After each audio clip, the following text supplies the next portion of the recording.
Mi amigo vivía una mentira gigante y así fue cuando decidí enfrentarlo. Hola, ¿qué tal?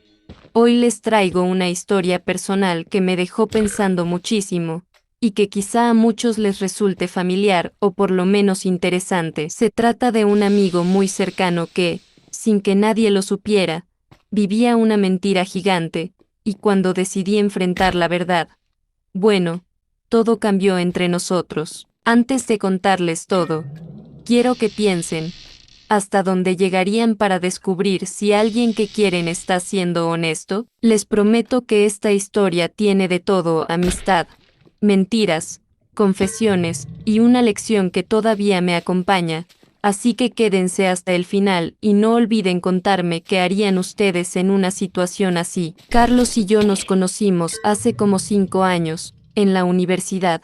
Desde el primer día llamó mi atención porque tenía esa personalidad que hace que todos quieran estar cerca. Era el tipo de persona que sabe contar una historia, que hacía reír a todos, y parecía que siempre estaba en la aventura más loca. Me acuerdo que me contaba que había viajado a lugares increíbles, un año en Europa, trabajando en una empresa multinacional, escalando montañas en Sudamérica. Todos quedábamos fascinados con sus relatos.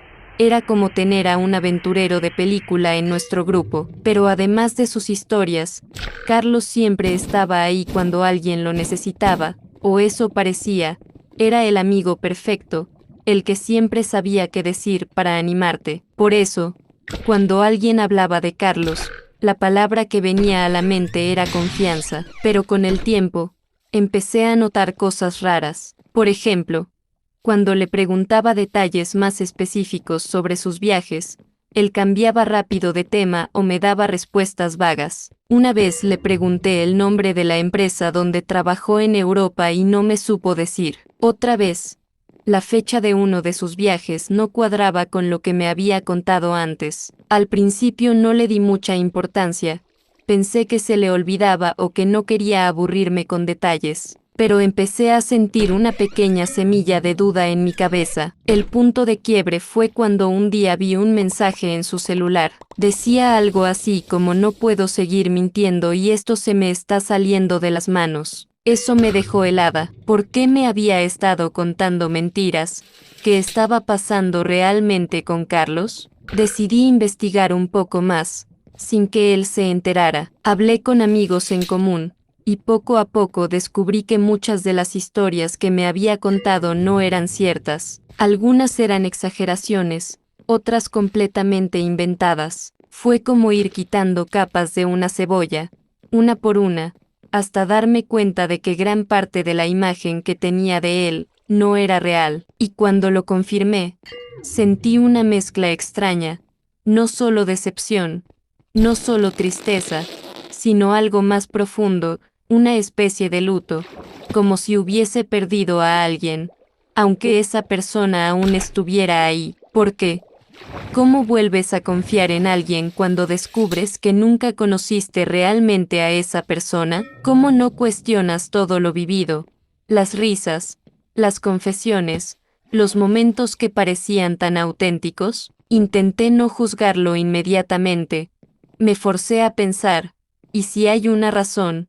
¿Y si está cargando con algo tan grande que su única salida era fingir? Y ahí me di cuenta de algo incómodo. A veces las personas mienten no por maldad, sino por miedo. Miedo a no ser suficientes, miedo al rechazo, miedo a ser uno más. Quizá para él, vivir dentro de esas historias inventadas era la única manera de sentirse querido, importante, especial. Esa noche no dormí. Me quedé con 1000 preguntas flotando en la cabeza. Me pregunté si yo, en su lugar, hubiera hecho lo mismo. ¿Qué tan desesperado tienes que estar para fabricar una vida desde cero y mantenerla por años? A pesar de todo eso, también sentí rabia porque me había abierto con él, lo consideraba mi confidente y sin saberlo, estaba compartiendo mi vida con una versión ficticia de alguien. Estaba cansada de fingir que no veía las señales, así que después de pensarlo durante varios días, decidí que tenía que hablar con él. No podía seguir tragándome todo. Lo invité a tomar un café, Estaba nerviosa, pero determinada, y cuando sentí que era el momento, le dije, Carlos, necesito ser honesta contigo, sé que muchas de las historias que me contaste no son verdad. No quiero atacarte, solo quiero entender por qué. Él se quedó en silencio, por varios segundos, bajó la mirada, sus manos temblaban un poco, y con los ojos llenos de culpa, me dijo algo que aún me cuesta procesar, que se sentía atrapado, que su vida real siempre le había parecido mediocre, vacía, sin propósito, que inventar esas historias era su manera de sobrevivir, de escapar, de no hundirse en una rutina que lo hacía sentir invisible. Me dijo que jamás tuvo la intención de hacer daño, que todo empezó como pequeñas mentiras para encajar, y que con el tiempo, se volvieron una red tan grande que ya no sabía cómo salir. Me pidió que no lo juzgara, que lo entendiera, que lo dejara empezar de nuevo, esta vez sin máscaras. Salí de ese encuentro con una mezcla de alivio y tristeza, alivio porque por fin tenía una explicación, tristeza porque, aunque su confesión fue sincera, sentí que algo dentro de nuestra amistad se había roto para siempre. Desde entonces, noté que empezó a ser más honesto conmigo, mucho más humano, vulnerable, pero también empezó a alejarse de nuestro grupo.